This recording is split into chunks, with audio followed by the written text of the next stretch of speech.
নমস্কার বন্ধুরা, আমার channel moms gardening and cooking আপনাদের অনেক অনেক স্বাগত। না, আজকে অরিগ্যানো দেখাবো না, আজকে দেখাবো একজন আশ্চর্য সদস্যকে। এই দেখুন, দেখাতে পারছি, বোঝাতে পারছি।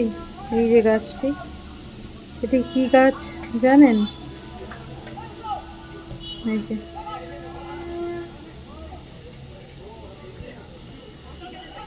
হাত দিয়ে বারবার বোঝানোর চেষ্টা করছি। এই যে এই গাছটির নাম অরিগ্যানো, ডালটি দিয়ে ঢেকে যাচ্ছে। এদিকে পুদিনা গাছ, এই যে গাছটির নাম কফি গাছ।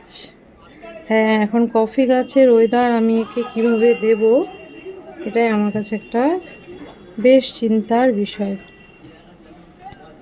এই যে কফি গাছটা না এমনভাবে হয়ে আছে, কিছুতেই ভালো ঠিকঠাক ফোকাস করা যাচ্ছে না। এই যে ভালোভাবে দেখায় আপনাদের, কফি গাছ।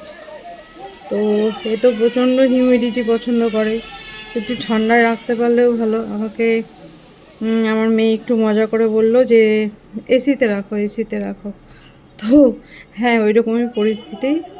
সবেধন নীলমণি নিয়ে একে যখন আমি কি করি, কোথায় রাখি, মাথায় রাখলে উকুনে খাই, মাটিতে রাখলে পিঁপড়ে খায়, এখন এই পরিস্থিতি।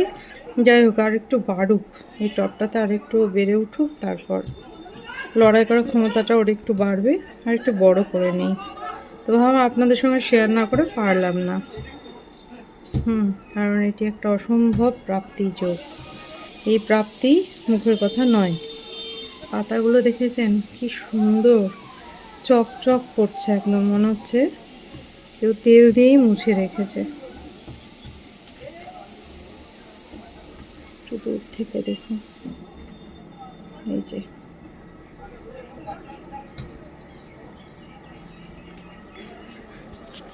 এই বন্ধুরা, এই গাছেরা আছে এদের মতোই। এই যে এই জবা গাছে কুড়ি এসছে, ফুটে যাক, তারপর যত্নআত্তি নিয়ে কিছু বলবো। সবাই সময় মতোই বাড়ছে, একটু হাওয়া ঝড় হয়ে এই ফুলগুলো ঝরে গিয়েছে। দেখি আবার কবে হয়। এই যে রুটস বেরিয়ে গেছিলো অনেকটি, ঘন্টা জবা, আবুট্রিলন, একে টব দিয়ে দিয়েছি। আর সেদিন এই বোগেনভিলিয়ার ডালটি, সাদা বোগেনভিলিয়ার ডালটি বাগান পরিষ্কার করতে গিয়ে পট করে ভেঙে গেল। তো একেও একটু জলে রেখেছি, দেখি যদি রুট বের করতে পারি তাহলে মাল্টিপ্লাই হবে গাছ। কুন্দ গাছ এখনও ফুল হয়নি বন্ধুরা, দেখা যাক কবে ফুল হয়। এই তো